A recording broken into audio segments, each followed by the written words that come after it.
Hello and welcome to another episode of the Mojito Movement, and today we're doing something a bit different from the usual, which will all become clear in a moment. But before we get started, it's customary that we cheers the mojito, so cheers to that. Hopefully it's not ridiculously strong, but we'll find out. That's fine. That's great, actually.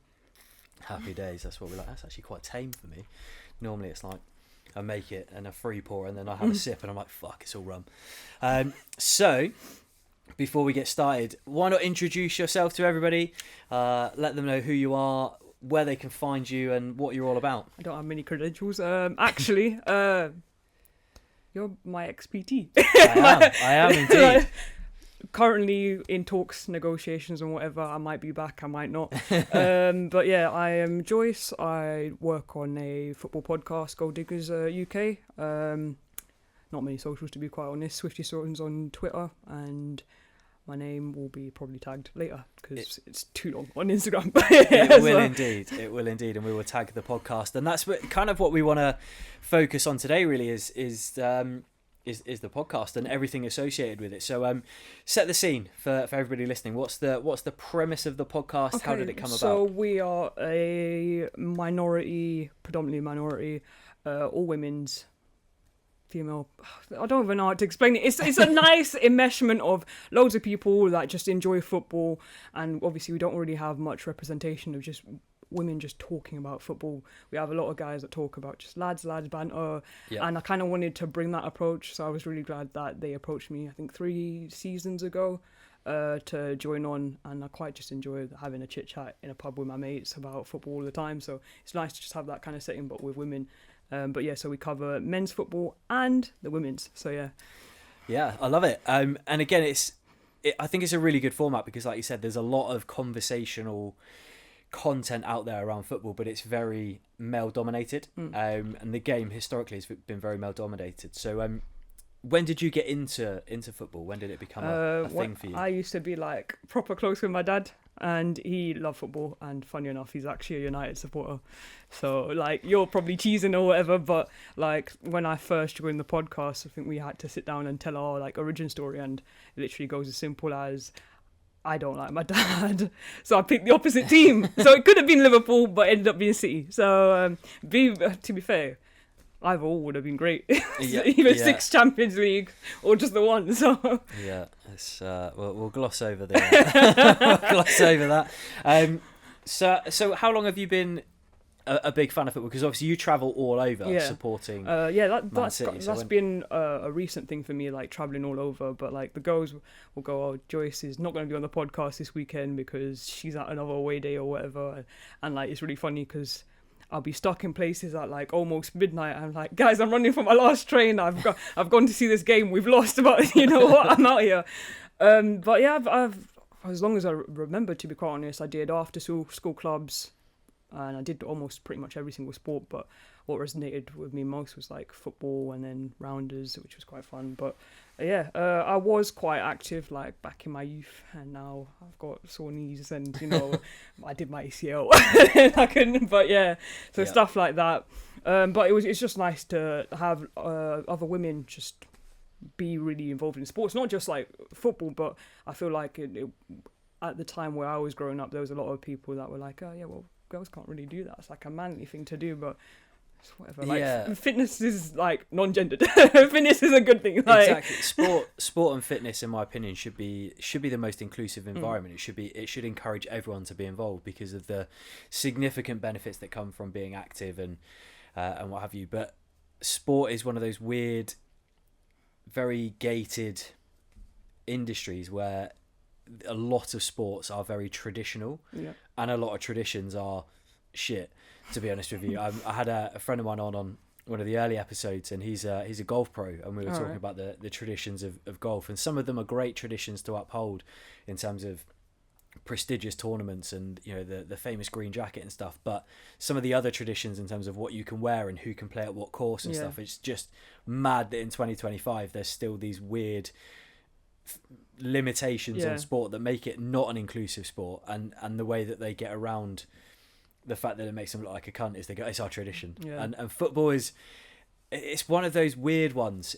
it has always been traditionally a man's game. Yeah. My favourite analogy, or not analogy, but way of like describing sports that I've heard is people always say that football is a gentleman's game played by thugs, and rugby is a thug's game played by gentlemen, because of the way that the sets of fans typically are. And I think it's a very fitting description. But both of those things reference and highlight the fact that historically it's been considered a man's sort sport. Of playing field, yeah. And women's football has been around for a fucking long time. Yeah.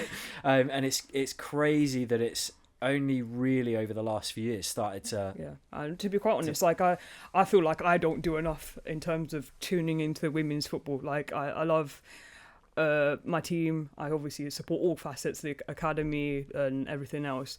But it's like, I want to say mildly inaccessible. Like, it's awful though, still the way it's kind of set up. Like, away tickets, you still need to go to the home team and make an account with them in order to buy an away ticket for a women's game.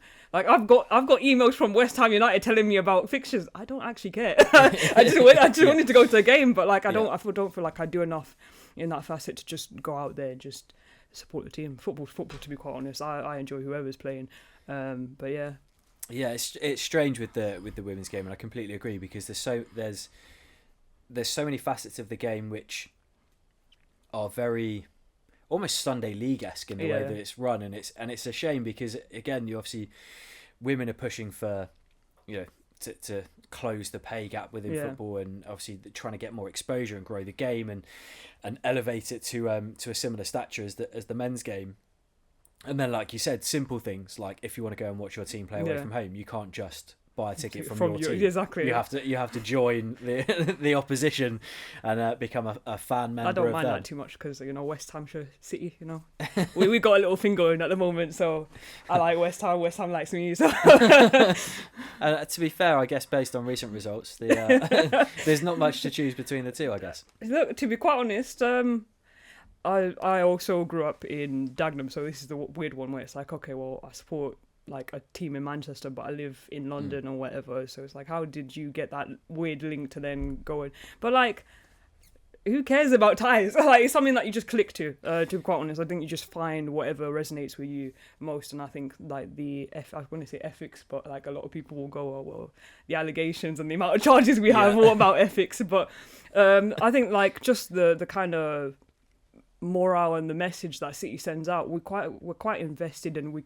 keep ourselves quite close in terms of like family wise. You see it with the players, they're all like a tight knit family, and the women's have finally got their own stadium and everything else, like it's their own dedicated stadium, and they're looking into like making their own training ground and stuff like that, so it's nice to see things like that develop. Yeah, definitely. And I guess flippantly, it's easy for a club like City to probably to be leading the way on that kind of inclusivity side of things, because I guess that the majority of their fan base only really started following them about 10 years ago. Yeah. This is going to be a long one, isn't it? But again, I think it does need highlighting. There are clubs out there that are doing a very, very good job of investing in their women's team, and you can see that based on their trajectory, their success. Yeah. Chelsea is another club 100%. that are fantastic. I'm so jealous of them all the time, and obviously now they've the kind of history they have just as a club in terms of obviously the men's, and then that translating onto the women's as well. Like, I've gone to their stadium so many times just to watch the women's game, and like, it's never been fucking good to be quite honest. But it's just nice to see something like, I don't know, I think a lot of people then go watch women's football expecting like a man's game, whatever that means, but like they want to see all these weird formations, and I don't know, people like to be weird tacticians. I'm like, I'm just here to enjoy people like play for the badge, really, that's it. Yeah, and I think like when you go and watch like lower league football and stuff, you don't go there for the tactical battles. It's not the same as going to watch a Premier League game where you know it's going to be people are setting up deep, everything else, low blocks and stuff like that. I don't care for that, to be quite honest. I think that's something that like I try and push when I'm on the podcast as well, is I just want to talk about football in a way where we're literally like probably just sat next to each other on the train or whatever and talking about whatever school just come up.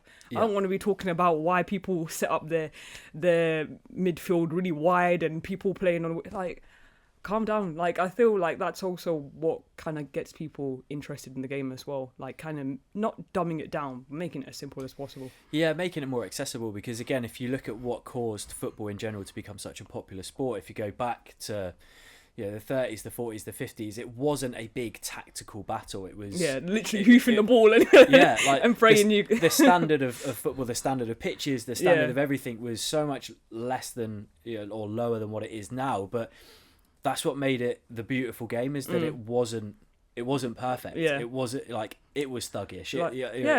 Now tackles were hard. Exactly, and now you see like even championship games and League One, they're all set up like a Pep side, and you're like, how's that going on? But like, it also, I think it speaks to the influence that Pep has brought into obviously the league and stuff like that, and obviously other tacticians. It's nice to see, because it isn't easy to do. So it is very, very impressive, especially with lower funded clubs and stuff like that. Still being able to set up that way and play football is great in itself. Yeah, definitely. And I think it's one of those things where everyone wants to see attractive football, and that is something that obviously people like Pep, who have kind of redesigned the way the game is played, as it has created the possibility to play very attractive looking football. But it's very different to what would have been considered attractive football, say, like 20 years ago. Everyone used to say that Man United played attractive football because it was very gung-ho, it was very attack-minded. They were obviously always blessed by incredibly good defence and midfield setups that meant the forwards could go and express themselves. But you don't tend to see that style of football anymore. It's very, very possession-based now. But like, even then, a lot of people are like, well, who wants to watch this? Like, I get a lot of people go like, Man City are a really boring team to watch. I'm like, I sort of get it, because what you're looking at is really, it looks like playing football and whatever, and like it's passing back, and they're now looking for a chance to like gain on the counter. But at the same time, I feel like it's very attractive to people that are tacticians rather than people that just kind of want to see. Like, I'll sit in the stands and people are like, don't fucking pass back. You passed back like 5 times. I'm like, yeah, but like, I get what you're saying, because I also want them running forward, but they've been coached different. That's just it. Yeah, and I think it's that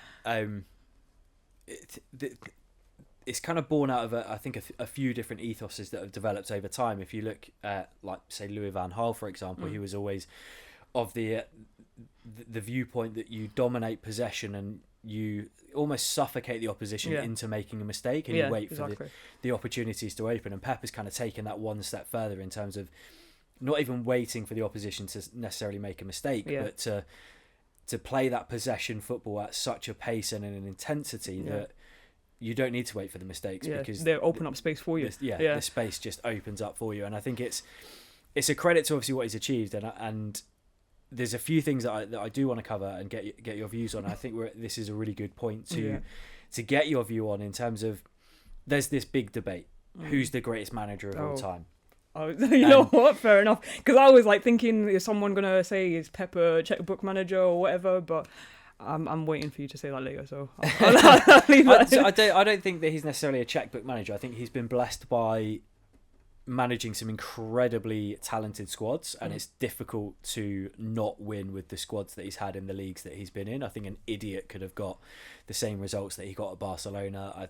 I think when you've got Xavi and Iniesta in midfield with Busquets sat behind them, and you've got Messi and Neymar and what have you, like, an idiot is going to get a win 80% of the time.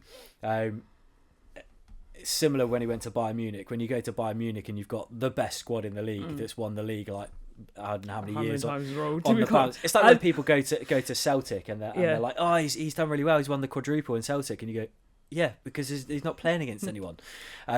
So I get the argument from that perspective, but the reason why I don't necessarily think that he's overhyped to a degree is because actually it's the same reason why I think Sir Alex Ferguson is probably the greatest manager ever, is he does have an unbelievable ability, as he's shown at Man City, to continuously develop and rebuild the squad.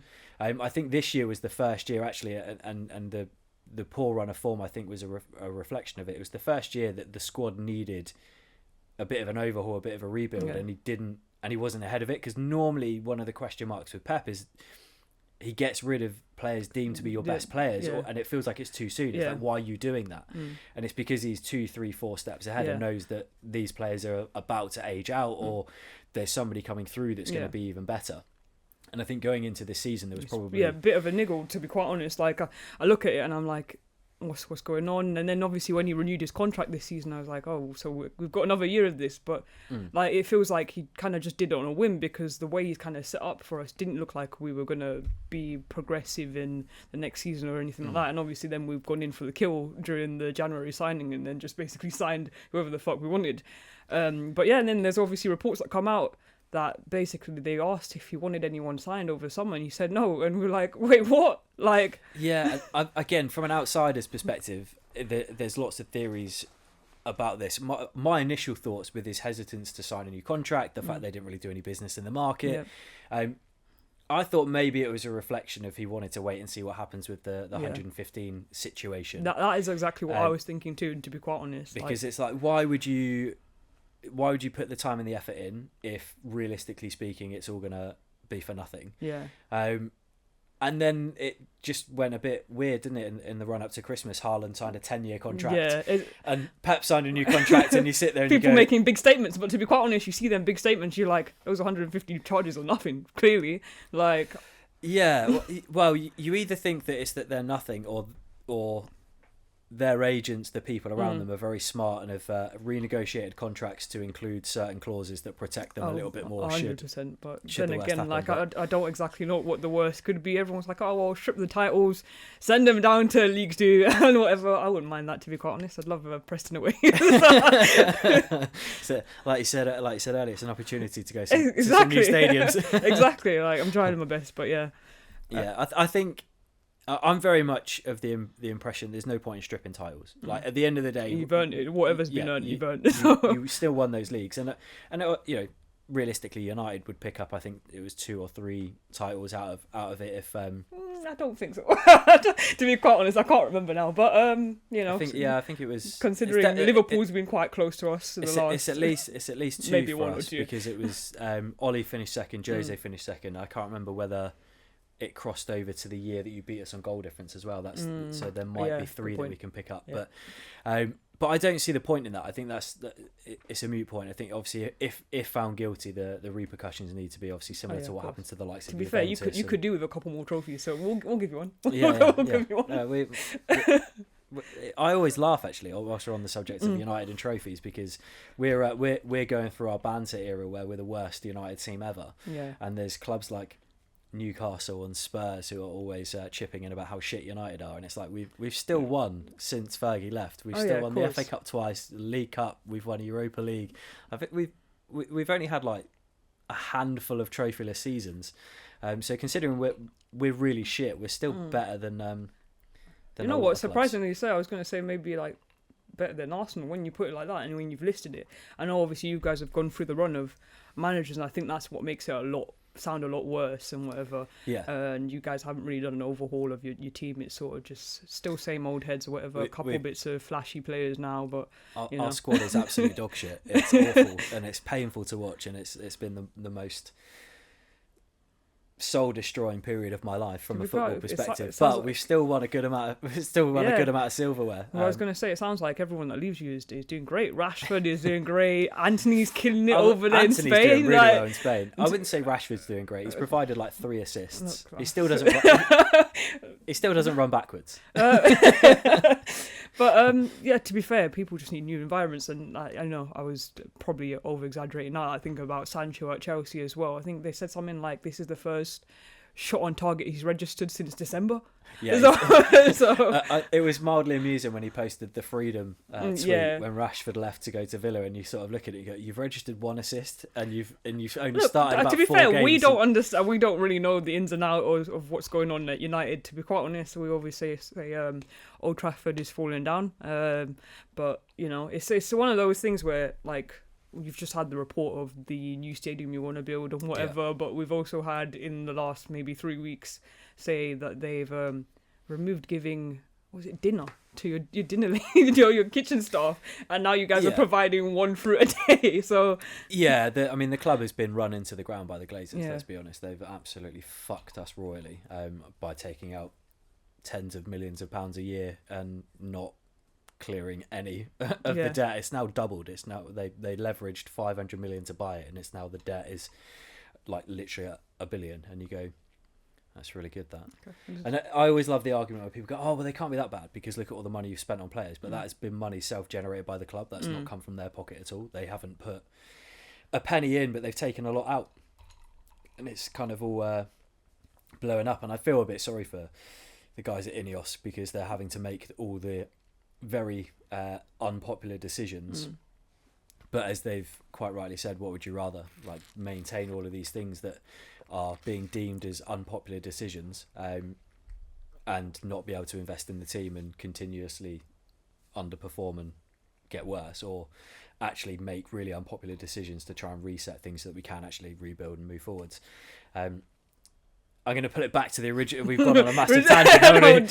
Tangent. Does happen. But I'm going to put it back. So managerial debate in terms of who do you feel is the best manager that there ever has been in the Prem? Well, just in general. Because I feel like it all really does depend.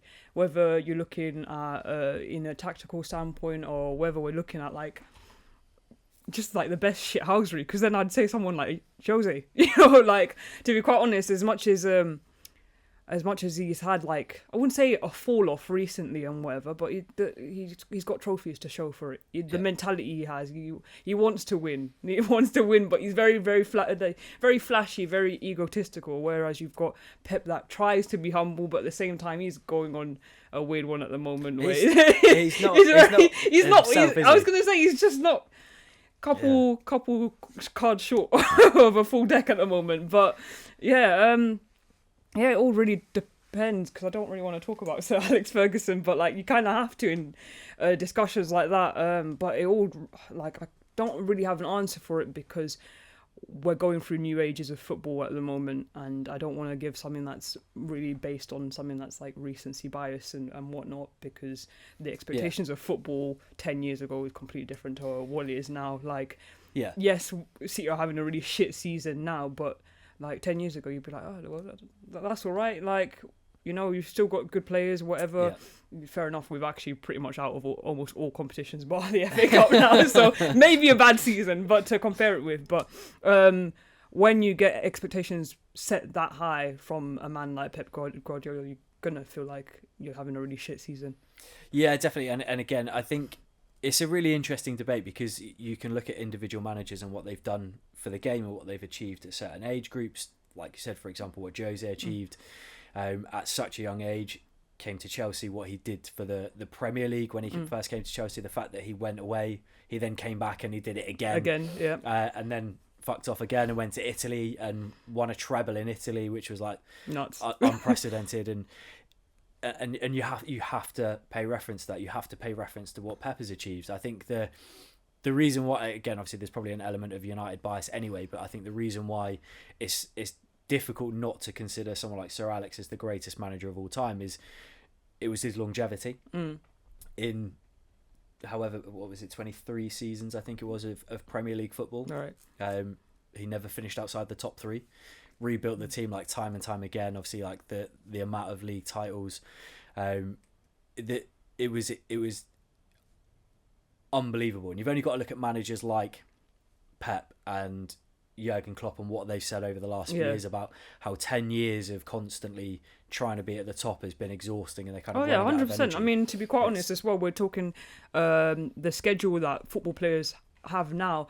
Like, I feel like, I think I looked at some stats or whatever, and it does seem like it's been blown out of proportion, but it does feel like there's a game on every like 3 days now, to be quite honest. And you think, well, I know these guys are being paid this much, but we haven't got the legs. We have not got the legs. Yeah, it's kind of weird, isn't it? Because it's the same amount of competitions that have been around for the last 30 plus years. Yeah. So therefore it's got to be roughly the same amount of games. I think it's what we're noticing with the top teams in particular is they're going much further into more competitions, and I think that's the challenge, because again, you look at for example, when United won the treble, obviously it was the first club to do it, and it was damn near impossible to achieve. But every year prior to that and every year after that, with the exception of 2008, when United won the league and Champions League, pretty much every English team that did well in Europe didn't win the league as well. So you were kind of always out of one competition. Like you either dropped out of Europe and had a great domestic season, you dropped out of the domestic cups and won the league, or it was very rare that a club went really deep in all competitions. But now it seems like a constant that the top 5 or 6 teams be fighting for everything pretty much, are literally relentlessly going to quarterfinals, semi-finals. I mean, I'm to be fair, I am actually pretty much fed up with having a Manchester derby in like every single competition now. Like last season was awful. The treble season as well, where you guys basically handed that over to us, was great. To be quite honest, no, it was fun. You know what? I'm gutted I didn't go to that. Like everyone was like, how have you gone to pretty much every single game? And I had done most of the aways during our Champions League campaign as well, and then I obviously got to see us win it in Istanbul. But I was like, like, how many more of these like derbies and whatever? And it's nice because you get that sense of rivalry or whatever, but it does get like really repetitive. Just you kind of get fed up as well. And you talk about like the FA Cup and the magic of the cup and stuff like that, and it's different with how much investment we get to put into our teams in comparison to obviously championship sides and whatever. But it's always nice to see little teams like wiggle their way through and whatever, and play in like semis and whatnot. But I think that's why this year it feels like the FA Cup has actually like rediscovered some of its magic, because we're heading into quarterfinals, semi-finals. What was I want to say? I think it's quarterfinals, isn't it? And City are the only traditional big team left in it. And if you look at league positions, it's a really good mix. You've got a couple of low, championship sides. You've got sort of mid-table Premier League teams. Exactly. There's no one in it that you kind of look at and go, they're an out-and-out favourite. Based on name, you would say City would be, but based on, I wouldn't put it past us. We lost to Wigan. But it's been one of those years actually where the FA Cup has rediscovered its magic. The whole Plymouth story again. Plymouth against obviously knocked Liverpool out, nearly knocked City out. To be fair, in the I was actually expecting it, and they were class. It was nice to see all that support come up, just to watch a game. And to be fair, I think we paid our respects to away support as well. But it's really nice to see stuff like that happen. It must be nice in the FA Cup with the larger away fan allocations. It must be the only time that the stadium's full, isn't it? Yeah, to be quite honest, I just saw a tweet now that I was talking about our game with Brighton tomorrow. The fucking whole stadium is still like, we've still got tickets going to sell, so we can't beat the allegations, unfortunately. I saw it was actually, I think it was a Domino's pizza. It was Domino's. They offering tickets in their pizza boxes. They always put out the best tweets. They always take the piss out of everyone. And there was talks at the start of this season or end of last season about stadium expansion. At the Etihad, and Domino's tweeted Man City and were like, expanding your stadium when you can't fill the current one is like us advertising we've got new bigger boxes without changing the size of the pizza. And I did laugh at that quite a lot. Which is fair. It's annoying because I think a lot of clubs at the moment are really suffering with the way current games are being priced and whatever, and we feel like a lot of local fans are being priced out of the game at the moment. With our current stadium expansion, the club has they're currently not set on opening any more season tickets at the moment, which has been a bummer. You open up another, what is that? I don't even know how many extra seats we're putting up. Is it 60,000? I don't know. But and they're like, okay, well, we're not offering anyone else season tickets. That's it. And I think they're trying to accommodate to tourists now a lot. And to be quite honest, it is really frustrating. You see, I've got a lot of friends now that have gone and pretty much seen City all their life, season ticket holders and whatever, and they're like, you know what, actually this might be my last season going, because I can't justify of my mates obviously paying 60 quid a game. And to be fair, like tomorrow our game with Brighton, it's like 61 to 80 pound a ticket.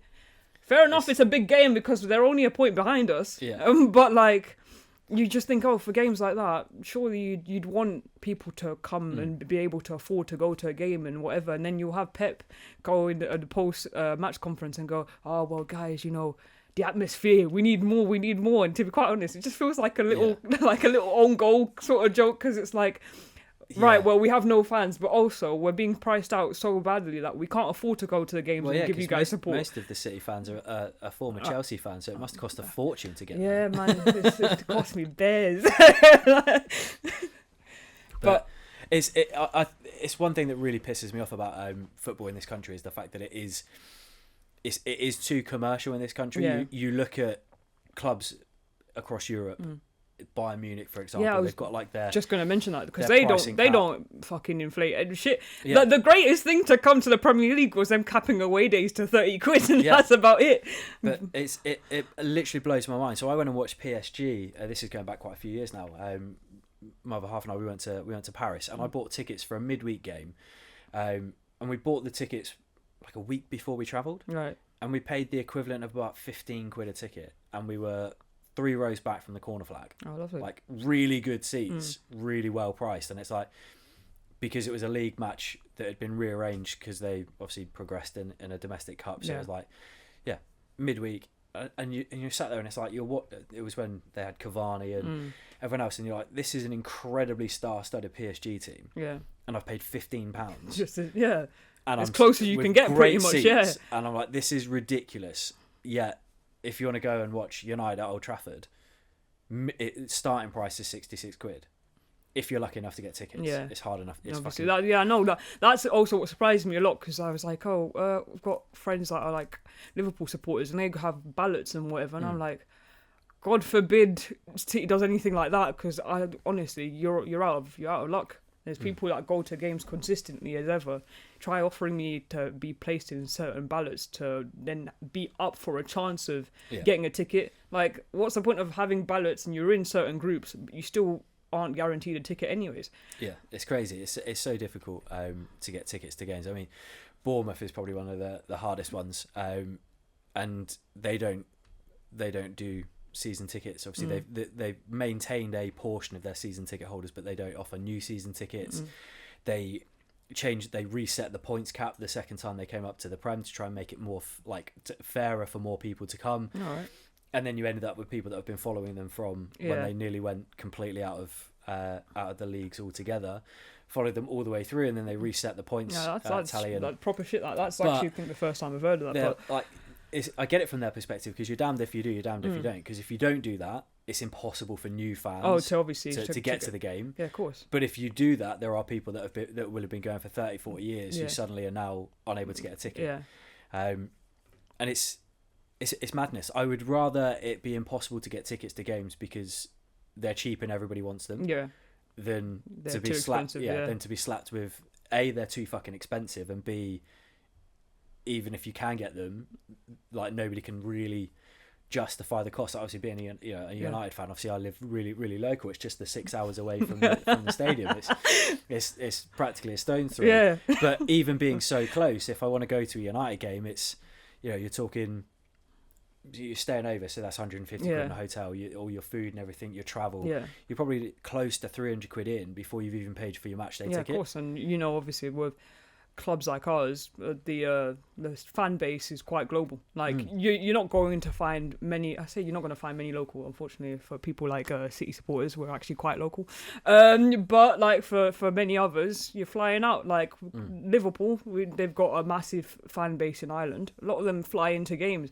Yeah. And you obviously you're thinking about that accommodation, obviously flights back and whatever. But stuff like that is insane. And then now we've got like the resurgence of people selling off their match tickets to like third parties, and then obviously touts and whatnot. It's nuts. Like, we saw something like that with the it was the Champions League final. I want to say it was the City Chelsea Champions League final. The ticket allocation between the two clubs was like 10,000 tickets per club, and then the rest went to corporate. Were all corporate. Yeah, and you're like, biggest game of the year. 2 English teams, and there's going to be, out of like an 80,000 seater stadium, there's going to be like 20,000 fans collectively of the clubs, and the rest is just corporate, and you're like, the fuck's wrong? Yeah. Like, it's actually crazy. But then they're also talking about doing a half-time show at the next World Cup. That as well as I'm sort of done. Like the Americanization of the game is, you know what, when they say like stop the woke nonsense, like this is proper woke now. Like, I'm done with it. But then again, they said that Coldplay would be sorting out the World Cup one, so I'm kind of interested to see who they've got in the lineup. But like at the same time, no one wants to see that shit. Funny. I get it at the Super Bowl because you know a 60-minute match takes 4 hours as it is. They have a break every 30 seconds. Like, pretty much, yeah. What's an hour's break at half time? It's not a problem. But in football, you got 15 minutes. Yeah, exactly 15 minutes. Like what can you really perform in that 15 minutes? We're gonna get a song. Like somebody's gonna come on. They're gonna sing one song and they're gonna fuck off. It's again. not. It's like when I was out in Istanbul or whatever, I can't even remember who was performing for us, but you've got all these lasers and the pyrotechnics and people are in the stands going, what the fucking hell is that? I'm just like, everyone's just like, let's crack on. Like, people have been drinking since like 4 o'clock in the morning waiting for the week this. before. The week before. Waiting for this moment, shitting it, and we've got to now watch a whole performance with backup dancers and I can understand an opening ceremony in the World Cup. I can understand maybe having something before the World Cup final starts. Massive things. Yeah. But I just find like before the FA Cup or before the Champions League final, having all of this fucking song and dance, I just don't get it. I just don't get it. Yeah, it doesn't. I don't feel like it fits in, and I don't know. It's just weird. Like, and then you're watching everyone like rush onto the pitch to clear it off and everything. I was like, yeah, it's crunch time, mate. Like, but it's fucking mad. And again, if you look at like where the game started to where it is now, like it was basically an escape for the working man. You get to the weekend, it's your chance to go and cut loose. Go and watch your football team, sing a few songs, drink a few beers, have a good time. And like, it's almost like completely lost its soul from that perspective. Like the game itself is, everything's, you know, analysed to the nth degree, to like in the most minute detail. Like all of the enjoyment seems to have been like, sucked out of it, which again it's why I think lower league football and probably again to a degree women's football, where it's not as polished, it becomes a more attracting prospect because actually you're watching it for the football. You're not watching it to see two great tacticals and go and get like it's just whatever. I'm here for the vibes. Like at the end of the day, and especially if I'm paying that kind of money for my ticket, I just kind of just want to crack on, watch the match, and then potentially go home in tears or or not. So this season mostly in tears. Yeah, absolutely. I do find it very frustrating as well that again it's a reflection of perhaps the people that go to games, but I do find it really frustrating that football is pretty much the only sport where you can't enjoy a drink in the stadium whilst watching the sport. Yeah, because people are fucking idiots. Well, basically, we say that just limited to the English because, to be quite honest, I've just come back from Brazil, and everyone else, you've got people offering acai in the stands and beer and everything else, and it's so nice. And obviously, when you go to like Germany and whatnot, and they just have guys with like their little tanks coming by, like, do you want a pint? Yeah, but like it's just because we're too irresponsible. And then now that you've got like the security when it comes to games and whatever, I don't know if it was a derby, now I can't remember what game it was, but we caught the away fan in one of our home ends and they ended up beating him up. but shit like that, like with lager involved, is something you don't want to mess with. I find that so ridiculous because every other sport fans mix and get on absolutely fine. Like the rugby, you look at how passionate, say, England fans are and Welsh fans and Scottish fans, yet Six Nations rolls around, game at Twickenham, and you'll have Scots sat next to English fans, or be at the Principality and you'll have English fans and Welsh fans. Yeah, but I feel like... I just find it's really weird that football is one of those only sports where it's like, people will literally fuck somebody up for it. Look, I'm not someone that provokes violence and whatnot, but like I agree. But like at the same time, I feel like it also very speaks on the whole issue with our ticketing system. Like how do you have an away fan easily get into the home end sort of thing, and then it's fairly easy. You pay 30 quid for a match day membership thingy. When I went to watch Man United at Southampton with my friend who's a Saints fan, I got into the away end, the home end as an away fan, because I went with a Southampton fan and I was told to be on my best behaviour. Yeah, pretty much. But what made me laugh is that United won 1-0 and. I did a very subdued and very subtle celebration. Two seats along, there was a guy there that was I think he was a little bit older than me and my mate, and he was there with his dad, who was quite an old bloke. And his dad was a big Saints fan, but this lad was a Man United fan, and he went fucking mental. like just fully celebrated the goal, was like stood up, celebrating in the face of everyone around him, which made me laugh because I kept taking the piss out of my mate Simon, telling him that I was gonna make it obvious that I was a United fan and do what I could to see if I can get us removed. And he was like, "Don't be a dick." I'm like, "It'll be fun. It'll be really fun." He's like, "It won't be fun." And then United scored. I could tell that he was sweating and was hoping that I don't cause trouble. And then 2 seats along, this bloke just loses his shit and goes nuts. And I'm like, "Oh, it wasn't even me. Exactly. It wasn't even the problem." But I think it's also because our culture is very, very much all for the atmosphere and whatever. So when you have away fans like littering in your home bin, you're like, yeah, what the fuck is going on here? But like we had that issue, was it this season when we played Real Madrid, and like there was just a fuck ton of Real Madrid fans in our home, and you're like, this is a big game for us sort of thing. We can't even conjure any atmosphere because we're sort of divided in a sense, and also we just can't fill our fucking stadium up. Yeah, I was going to say the lack of atmosphere is probably helped by having some Real Madrid fans in the home end. But yeah, on that point, actually, I hadn't even thought about bringing it up. I'm going to bring it up because you're a City fan. I want to know what your opinion was. The whole Ballon d'Or situation. Oh, I thought we were going to go for the weird fuck up. I say fuck up, but the VAR controversy this week with Alvarez and the penalty shootout. I've seen angles where he's the dog, which is unfortunate. Yeah, like rules is rules. But, rules is rules, but VAR is also ruining the game. But, how did you feel when that massive banner was? The tifo. Oh, great! It's just a bit of shithousery, isn't it? Like I thought it was a bit classless, personally. They were being classless by not showing up to the fucking Ballon d'Or ceremony, to be quite honest. So you got to give some, you got to take some in it. And to be quite honest, they had their fit. To be quite honest, they have. I thought it was supposed to be a holy period at the moment, but we still got devils running about at least. So I don't know what's going on there, but to be quite honest, I just thought it was good. I don't really I know who organises stuff like that and whatever. So for them to do that off their own backs, is just whatever. You try and conjure up as much atmosphere as possible. And to be fair, that people were going to have eyes on the game anyways, and we knew that Vinny had come back and said, he's out here for revenge. He's going to work 10 times harder this season to try and prove, that he actually deserved to win it instead of Rodri. But you know what? It's ours. It's ours. So, yeah.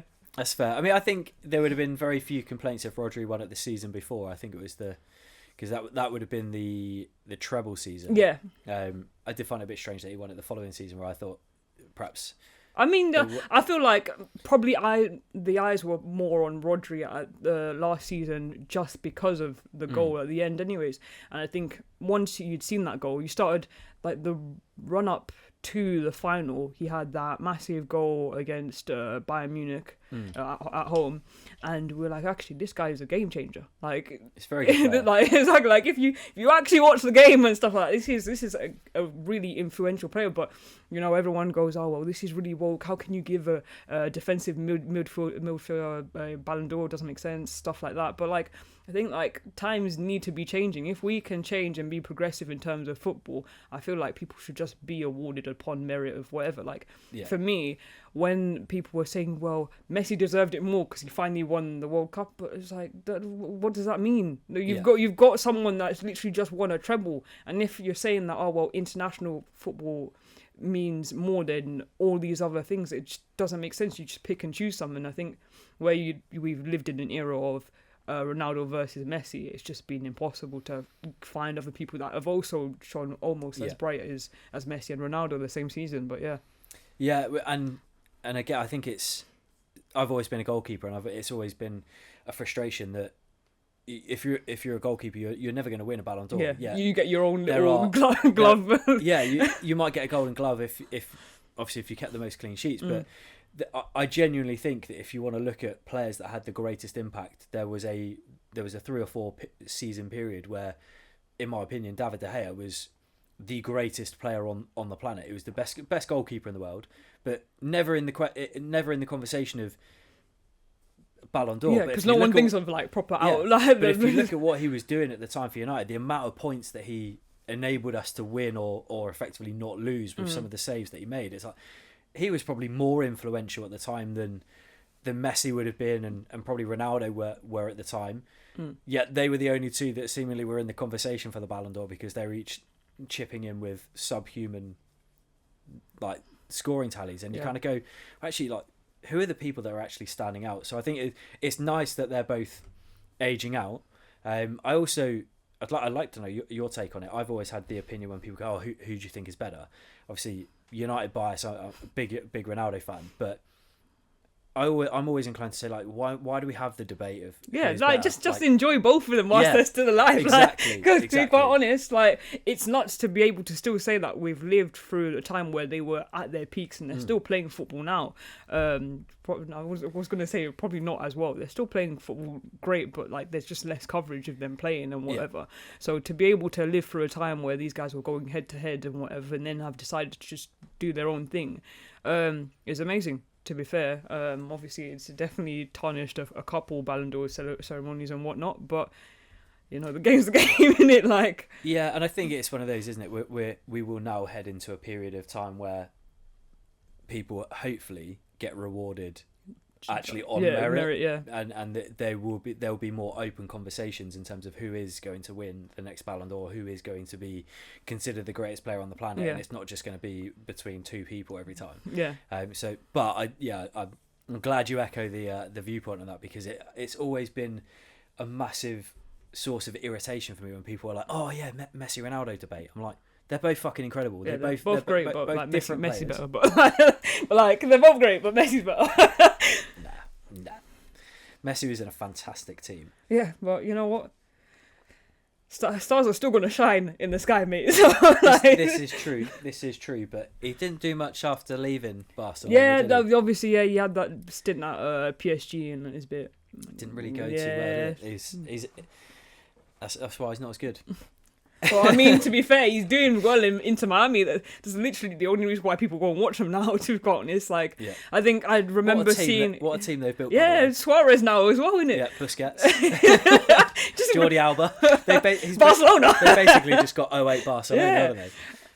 But yeah, I seen a tweet the other, like maybe a couple of weeks ago, that I don't know which team they were playing against, but the opposition had to apologise for Messi not coming to the game. They're like, well, we can't control who starts the starting 11, but Messi will not be coming to the game. They're like, oh, we will refund you money. Yeah. Wait, what do you mean refund your fans money for going to a game? They're still supposed to be supporting you guys. Like, they're not supposed to just come out here to watch Messi. What the fuck is that about? And I know obviously there's a commercial appeal for having those players. It's why, again, it's from a Saudi perspective why they spent so much money trying to get whoever they could that was a name to go there, because they know there's a big commercial payoff from it. But it is a little bit shambolic that you end up like in a situation like that where a club is apologising that they didn't get to see Messi. It's like, fucking grow up. Like, do you know what I mean? Like, who cares? Yeah. But yeah, that just blew me, because I was like, okay, well, a refund at that as well. Money well spent regardless. You still get to see Suarez. Well, it's probably a good thing that he didn't play. Like, their team had a better chance of winning. Like, enjoy it. Like, no, again, I think it's an issue that you get, isn't it, in countries where perhaps, you know, football isn't as passionately supported. Exactly, It's not their main sport, mostly because they can't have world champions by just playing domestically. But I think that's the problem that you end up with, is it becomes a little bit of a fanfare. It's almost not taken seriously. Pretty much, yeah. And it's probably very similar in places like Saudi with Ronaldo, where if he doesn't play a game, it probably does really irritate people, because I'd say so. But I mean, obviously they've like finally taken off in terms of like the names that they brought over. They've got Laporte over there. I don't know, shameless plug to Laporte, but I loved him anyways. And you've got Benzema over there and stuff like that. So it's still like going well for them. They still don't get the coverage. I say the coverage that they deserve, to be quite honest. I don't watch the football over there, so I have no clue what the quality looks like. I have no clue what competitions go on and whatever. What I can say is the standard of goalkeeping makes me think that maybe I should come out of retirement and I could earn a packet. But outside of that, from what I've seen, again, I'm only going by what you've seen on Sky Sports News and stuff, it doesn't look terrible. Not bad, yeah. But then the highlights tend to typically be, videos of Ronaldo scoring or John Duran scoring, who's the current. Yeah. But stuff like that just is interesting, just to see how they're trying to branch out other countries to come in and finally like involve themselves in football. Like they were talking, was it the Club World Cup? They want to invite Inter Miami finally into it, but like we're like, well, is this because Messi now plays over there or whatever? Because this was never a thing to invite American clubs into something like that. But I found the new Club World Cup structure and the teams that are going into it, I found it really fucking weird. It's confusing. I looked at the timetable, I was like, no, you know what, never mind. Because obviously historically the Club World Cup has just been the people who won their major tournament. So it was whoever won the Asia's version of the Champions League,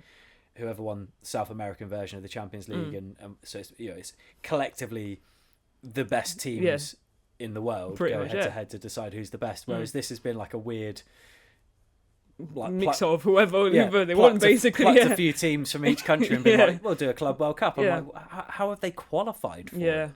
Like it's baffling on that perspective, because who's gone from the UK? Because obviously Man City and why did I want to say Chelsea? But it's either Chelsea or Spurs. It's like it's a team that have not won anything, and have like no merit really to be there. And you kind of go, of all the teams that have been performing well over the last 10 years, Chelsea are probably not the side that I would have. Oh yeah, in recent years, to be quite honest, I found it really weird. I'm like, why are they going? Why the fuck are they going? What, did you want to go instead? Like, well, not really. We need some fucking time off. We got to rebuild a squad. But like, at the very least, you look at it and you go, well, teams that deserve to be there would be Liverpool. Liverpool, 100%. Obviously, City, as much as it pains me to say, you kind of look at it and you go, or even. They haven't fucking won anything, so they don't deserve to go from that perspective. But Arsenal have been outperforming everybody else. And it's like, Chelsea have just been like, we're going to the Club World Cup. Yeah. Why? But yeah, to be quite honest, they probably West all have Ham like won a European trophy recently. So if I can send them to a Club World Cup. They'd probably love it. That's great engagement, to be quite honest, isn't it? But I'm all for that. But to be quite honest, I just think that's like, for me, it's like another friendly, and to be quite honest, like it's whatever. If you win it, you win it. Great, champions of the world. It's just like another pre-season tour, isn't it? Basically, but it's a bit of a strange one. The trophy's fucking weird as well. Yeah, they've changed it as well, haven't they? It's like a little like flat plaque now. It's basically the weird round thing with the key in the back and key to the wall. Whatever that is. But really fucking weird. But it's funny old time.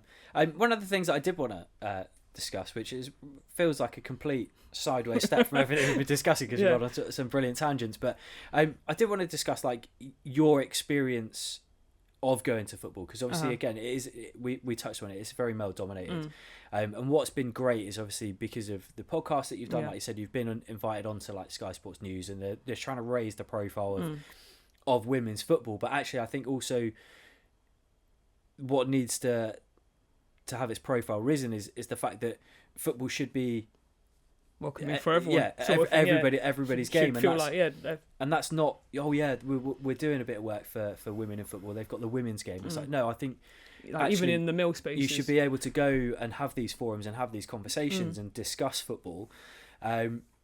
So what's your own experience been of that? Because you have travelled all over. I have really, So I'd say about maybe 3-4 seasons ago, I remember my first away day was Brighton away. I had this bright ass ginger wig on and everything else, and they were like, "You're right, ginger," sort of thing. And I was like, "Yeah, this is gonna be it for me. Like, I like it." And throughout the years now, I've gone to games with plenty of people, met people on the road and whatever. I've fucking shared Airbnbs with people that I probably met like 2 games ago just to go to a European game and stuff like that. I'd say for me it's been quite welcoming, but I feel like obviously that's all down to the caliber of people. Your club can only do so much in terms of providing spaces and whatever, and you know all clubs have to say that, you know, they're very, very inclusive and they want to make better advances to making sure that people feel comfortable. But like, I think Southampton was probably one of like the worst stadiums I went to in terms of like the toilets and stuff like that. It's awful. Like, you've got maybe 2 cubicles and surprisingly there's a line of about 10 women actually wanting to go toilet, which normally probably wouldn't be a case, and that's probably why the stadium has been designed the way it is, because they probably don't expect many women to be at a game and, you know, obviously wanting to use the loo and stuff like that. But like stuff like that sort of kind of was like a reminder of like how far we've still got to go in terms of inclusivity, blah blah blah blah. You know what I'm trying to say. Inclusivity. That's it. But yeah, so it's crazy, and I think obviously as my experience as a black woman as well at the game, it's very, very like it's a lot to take in, to be quite honest. You look around and I'll be sat in the stands and like, actually I don't see anyone else that looks like me here. What's going on? But like, because again, obviously I've always maintained whenever I'm speaking about a subject that ultimately I will never be able to have empathy with because it will never affect me, I always like to caveat that I can appreciate that there are battles and challenges, but I'll never know what it's like. And I always find it I think it's so important, the whole inclusivity piece, trying to make, you know, the football everybody's game and make it a safe space for everybody to go, whether you're, you know, black, white, gay, straight, male, female, whatever gender identity you have. Everybody should be able to go to the football and feel safe and be able to enjoy it, and I completely get that and respect it. I'm always keen to find out people's experiences though, because every time I've been to watch Premier League football, maybe it's just where I sit within stadiums, I've never witnessed or never experienced hearing misogynistic comments, hearing racist comments and stuff. Again, maybe it's because typically, like, if I've been to, say, Bournemouth or if I've been to Southampton, that I'm more in like the family friendly areas than like where the hardcore fans are. But you kind of sit there and it's hard to know, because obviously when you watch on TV, you hear crowd noise, you hear certain chants and stuff, and you see it in other countries. You see that, you know, clear displays of racist behaviour and that kind of stuff, and you think so you know it's going on, but it's one of those. I've not witnessed it happening, so you kind of sit there and go, well, how much of a problem is it? Like, is it something that you're acutely aware of and consciously aware of each time you go? Is it something that you've experienced personally? I think how do you... Probably, I would say, as a black person, I think you've got to constantly be aware. It's not like your head's on a swivel all the time, but I feel like you're aware of sort of the fact that you might be a minority in the crowd and whatever. So you might pick up on things a lot more than other people do, and I wouldn't say I try to ignore it, because it doesn't go away if I ignore it and stuff like that. But it's one of those things that ultimately the only way to really tackle it is to challenge it. It's not the kind of thing. Exactly ignorance that. is not bliss. I'm thankful to say I've luckily never heard any City fans say anything racist, homophobic. Yes, and I've definitely called people out for that. I think it's very... People try and get away with it very, very passively, because it's just one of those things that people kind of go, oh, well, it's like lad banter or whatever, and it's like, well, that's just not on. You don't know who's sitting around you, and to be quite honest, it shouldn't matter if someone else is gay and sitting around you, sort of thing. You should just be... Yeah, and I think this is the trouble, isn't it? A lot of people maintain things like lad banter, and it's like, yeah, in the right environments, lad banter, certain comments and stuff do no harm. They you know, but the trouble is you can't take stuff that you can say amongst your mates quietly in the pub when no one else is around, or like at your mate's house or whatever. The banter that you have there, the things that you can say there that aren't going to cause any offence because there's no one there to be offended by it. You can't translate that and put that into a stadium where you've got tens of thousands of people, because you know for a fact there will be somebody within earshot that is that is going to be offended by the comment. But I think I always go from the ethos is just do better, to be quite honest. If you know, and I think also because I work in a male-dominated environment as well, and I'm literally the only female worker there, I always say, if you can't say it in a room with me in it, you probably shouldn't be saying it at all. Yeah. So, but yeah. Yeah, and again, I think that's absolutely fair enough. I think know your audience is the best is the best thing to say. If you're in a public place, be mindful of the fact that you know there's I don't know, just like I don't. I think it's a lot easier just saying, no, like try and be in someone else's shoes. You'll never have to probably face half the shit I've heard and stuff like that, or what other people go through or whatever. But I just feel like, why wouldn't you just want to live your life in a way that is just perfectly acceptable? Like you just live your life in a way where you know you'd be happy with yourself, knowing if you died tomorrow, no one would post any like weird clips of you doing weird ass shit on Twitter, pretty much. So yeah, no, it's completely fair, and I think it's an important conversation to have, because, like I said, there's too much potential, because the majority of people that go to games are not likely to be negatively impacted. It is the minority groups that are going to be impacted by people making misogynistic comments, racist comments, homophobic comments, whatever it is. I think sometimes the narrative is a bit like warped in a way, in that you get like the Rainbow Laces campaign and you get these things that raise awareness, but it feels very much like it's like a lot of people, we're just doing this bit to kind of like appease this bit, and that's a box tick. Look how supportive we are.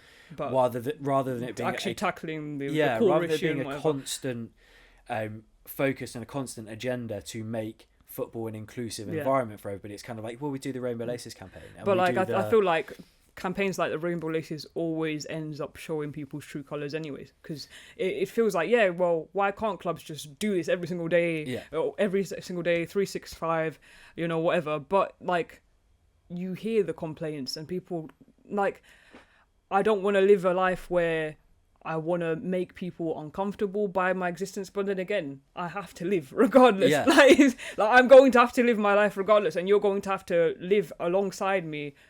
And the thing is, you shouldn't have to live in a situation where you feel uncomfortable just because you exist. So, so in as much as your existence shouldn't make somebody else uncomfortable, they shouldn't make your existence uncomfortable 100%. just because of that. But you definitely see in those campaigns and everything else. It's like, oh well, I don't want this shoved down your throat. Well, you don't. You only get it for about probably fucking 3 games, and you never see it again. And they still cause such a massive uproar. And I wish the attitude to stuff like that would just change, because, to be quite honest, we all know why these campaigns are put out there for. If you can't fucking deal with three fucking matches of Rainbow Laces, to be quite honest, you'd be really surprised how many people are just chilling next to you that, all these campaigns actually mean something to them. 100%. And I think it's such a fine line to tread, because obviously awareness needs to be raised, conversations need to be had, action needs to be taken without a shadow of a doubt. It's just trying to make sure it's done in the right way. And I sometimes find that the campaigns, in a way, almost come across a little bit disingenuous, almost like I said, like a box tick exercise, because it's kind of like, we do it for 3 games, and I know I do it every season, and it has its place, and it needs to be there until people of colour, people of different gender identities, different sexualities feel comfortable to go to and from the game, particularly on their own. Like, these campaigns need to continue and exist, but I almost feel like you're almost like damned if you do, damned if you don't, because when you do them for a set period of time, it's like, well, what about the rest of the time? Like, it should like you said, it should just be a constant. But you also see the flip side with the like the taking the knee, where it was done every single game, it almost begins to lose its impact, because it just becomes just accepted and just it's just part of the game, and people kind of it loses its power. People overlook what it's supposed to be for and stuff like that. Like, it becomes difficult to know what is the best way to tackle it, and to bring about the level of change required. And obviously I think there'll be an element of it being generational, in that people's perceptions, people's views, people's attitudes are naturally changing. So again, as not to pigeonhole people, but as a certain generation begin to die out like dinosaurs. The attitude will naturally change, but we also then know that there will be younger people that are obviously with a lot of like right-wing rhetorics going on about now as well. It's very hard to be in spaces and not know who you're talking to, really. So yeah, I get that. Yeah, so I guess as a nice place perhaps to begin to round things off. Obviously, we've had plenty of like banter and stuff, but what do you feel it is an appropriate way to tackle some of the more pressing issues in football, and what do you feel that your podcast does to help raise these issues and tackle it? I don't know, this is hard because I do not have the answers. This is above my pay grade. Yeah. All I want for me is City, please put me on the advertisement campaign for the next shirt, please. And just in general, just invite people like us into spaces to talk and whatever. It's I think what Gold Diggers as a podcast do is massive. We've got it's inspired a lot of other people to just sit down, chill, and just have these sort of open conversations. And to be quite honest, take away the nuance of women not knowing shit.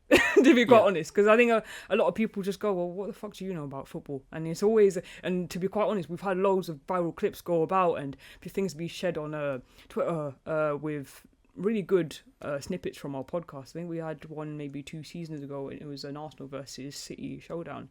And I think Shai had gone on a rant about how Cesc Fabregas was better than KDB. God forgive me for not saying anything at the time, to be quite honest. But we had a fuck ton of quote tweets going, oh, like, get women back into the kitchen, you know, like, what the fuck is she talking about or whatever. I can't believe she's reduced this to whatever. This is why people need to stay out of the game. I think people need to be really honest with themselves and kind of figure out, you know, where this weird bit of hatred inside of them comes from, to be quite honest, because we're not harming anyone by sharing it. We're girls just talking about football, enjoying watching our clubs win or lose, and just having a blast. And to be quite honest, we're killing it at the moment. So it's one of those things where it's I say upsetting to see. It's not upsetting me. I'm not going to lie to you. They've gone out of their way to spread a bit of hate or whatever. And it's what you've watched the clip. You've given us a couple numbers. Fuck off. It's the thing with social media, isn't it? That things can go viral and the virality can be caused by positive and or negative. And they always say there's no such thing as a bad publicity in it, really. Exactly. So it has its benefits. The challenge with social media is it does give a voice to those who perhaps aren't the best people don't deserve it. Or even if they do deserve it, perhaps shouldn't use it all the time and don't realise that. But what I find like baffling about it is you kind of hit the nail on the head and you summarised it really nicely, is that you're just sharing your opinions, you're just giving your views, you're just giving your thoughts on it, and rightly or wrongly, whether it's an accurate representation of a situation, whether it's just, you know, a classic, with the example you gave, somebody thinks Fabregas is better than KDB, but you know, the beauty of it is we're all entitled to formulate our own opinions because it's a subjective matter. It's not like arguing with science. It's not like there are studies and there are research papers and there are tests that you can do to come to what is the right way to play football, what is the right club to support. Like, the beautiful thing about football is that we're all completely blinkered and completely passionate about whichever club it is that we fell in love with and fell into supporting, and because of that, every opinion given will only ever be an opinion. There is no like fact in football from that perspective. Exactly that. I mean, we give places like, no offense to them, but like Arsenal Fan TV, we give them quite a big platform. Normal people love tuning into stuff like that, and you hear the most outrageous comments, and you still don't get lambasted anywhere near as much as a woman giving their opinion on something really, really simplistic. And you just think but why? Because we know we've probably said some outlandish shit sometimes. You've probably said some really weird and awful takes in your lifetime or whatever. Yeah. And to be quite honest, lucky for me, I'm not getting paid to make these takes. It's just me just enjoying football and just, you know, deciding, you know what, this is what I want to talk about today. And tomorrow you'll forget about what I'm saying, to be quite honest. So is it worth talking about how good or how bad someone's insight is? Not really. No, and again, it's the nature of the world, isn't it? That people seem incapable of hearing an opinion that differs from theirs and just moving on to the next piece of content that will probably bring them more enjoyment, people feel the need to stop and say, I didn't like this. And that's the thing. I think where we've now gotten to a point in technology where you can just swipe through things and you can put in like your 2 pence or whatever and then swipe off it and pretend you haven't done anything else and whatever. And I feel like people need to kind of get in touch with the fact that you're actually saying these to real people. Yeah. Like, people are like, when I was sort of, I would say, vetting our account and whatever, and when we do post stuff on our social media, there are people behind there having to look through your comments and delete them or mute them or like block you and stuff like that. Like, please pay attention. And to be quite honest, you see it with obviously now footballers where Kyle Walker got a fuck ton of shit just before he left City, and you just, I don't know, people don't kind of apply common sense, and I feel like that's my motto for this weekend is please engage the 2 brain cells you have and just be nice to people. Like, genuinely, it doesn't cost you a single thing to just shut the fuck up and close your phone. 100%. It still blows my mind that people will say things on social media that they would never say in real life. Like you just wouldn't. And I like to remember a simpler time where, you know, the way that people could air their lack of admiration for people's opinions. The way they had to go about it was they'd have to write into BBC Points of View. But even then, like, you could spot the fucking idiots that would be like, I tuned into BBC One and it wasn't the programme I thought it was, and I waited an hour and I didn't get the programme I wanted. I'm very disappointed. I'm like, you hold the remote, you can change the fucking channel. Like, don't write in and say that you watched a whole programme and didn't like it. Like, put something on you like. And social media is like, it's literally, like the world is your oyster through your phone. You could pick anything to watch, and you chose to watch a 5-minute clip of people talking about stuff that apparently doesn't interest you, but you still left a comment though. So it's mad, isn't it? And obviously, like, we're all slaves to the algorithm. Obviously, all the comments help. So I'm glad that there are idiots out there that will sit and watch an entire 5-minute video of mine just to tell me that they thought I'm a cunt. Like, good, keep telling me I'm a cunt, because every time you say it, the algorithm goes, this video is doing really well. But it still baffles me. I don't consume things I don't like. Like, I have reported and blocked pages before. Man City being one of them, because obviously I like football. So I think it was after the FA Cup final that we lost a couple of years ago. Yeah, that makes sense. And literally it just kept coming up, suggested for you, and it was like FA Premier League or like. And Man City, and it was like clips from the thing, and I was like, report, spam, hate speech. But again, my point here is I see content that I don't like, and I don't disengage. I don't jump in the comment section and be like, I must write to Man City. I must tell you how much I dislike you guys. How much I hate this. I'm like, oh, you fucking bastards with all your money and success. Oh, fucking wankers. I just go, that's not for me. I'll just move on to the next thing. And I still can't get my head around that there are people out there that will willingly consume stuff that they don't like just to leave a comment about how they didn't like it. And I'm like, well, you're the idiot here. Like, just watch something else. But yeah, I think that rounds us off fairly nicely on a nice sort of a deep moment. It's like the Jerry Springer is like final thought bit. But before we disappear, and before we wrap things up, just let everybody know, obviously, again, where they can find like your podcast and a little bit. Hold on, this is where we've got to pull out the phone, man. Hold on. Oh, there we go. So Gold Diggers UK _ on Instagram, Gold Diggers UK on Twitter, Gold Diggers UK again on TikTok, and we have the women's one, which is WOSO as well. And then for me, just Swifty Stones on Twitter. I don't retweet anything anymore, and I don't say anything because I'm currently chained up by my my podcast, and I say really, really bad things. So and people like Sky and like sometimes like to look at our profile, so I can't say anything. But so definitely go and check it out, because again, I think so much needs to be done in terms of changing the face of football, making it more inclusive. And I think the podcast that you've got, the forum and the platform and the way that you go about things is fucking brilliant. And more people should check it out.